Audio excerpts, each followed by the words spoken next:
Welcome to round 2 of this national conversation experiment on poverty and wealth in America.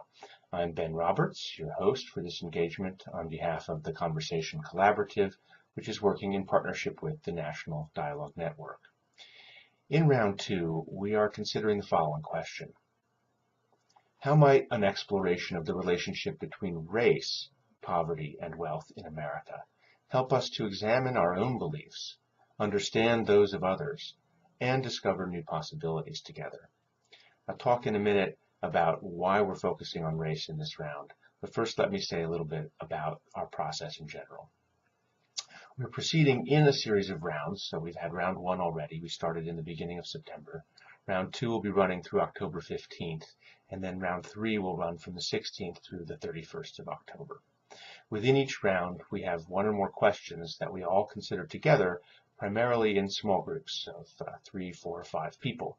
These could be in-person gatherings, they could be online using the HackPad platform, or they could be with live virtual technology such as teleconferencing. I will be hosting a conference call on October 12th where you'll be able to engage in small group discussion on this question, and some people may choose to self-organize their own live conversations as well. So, why race? Well, first of all, there's a very strong correlation between race, poverty, and wealth in this country. According to 2013 census data, Blacks, Latinos, and Native Americans are about 3 times as likely on average to fall below the poverty line as whites. In 2010 data on household wealth showed that white households held on average 6 times the wealth of Blacks or Latinos. So given this strong correlation, it was really quite striking and surprising that our round 1 conversations didn't mention this. We asked people in round 1 to offer specific framings within this general theme of poverty and wealth that they would like to discuss with others. About 35 people met in 5 different groups, 2 online, 2 in person, 1 via Maestro conference. And as we were reflecting on the notes from all of these gatherings, there was nothing about race. So it emerged as an elephant in the room.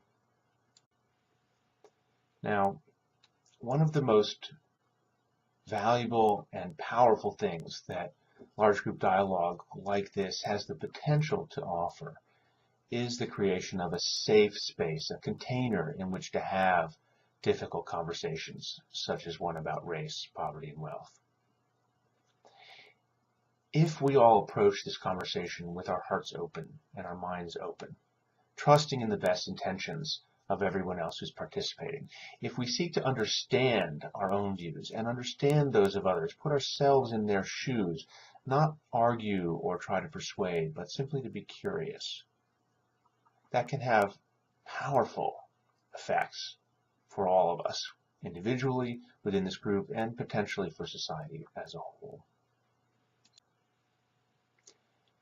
I believe that even in this time of bitter political divides, there may be significant common ground that we simply are not seeing because we don't have enough opportunities to have this kind of conversation. And I invite you to explore that possibility with us. Thank you.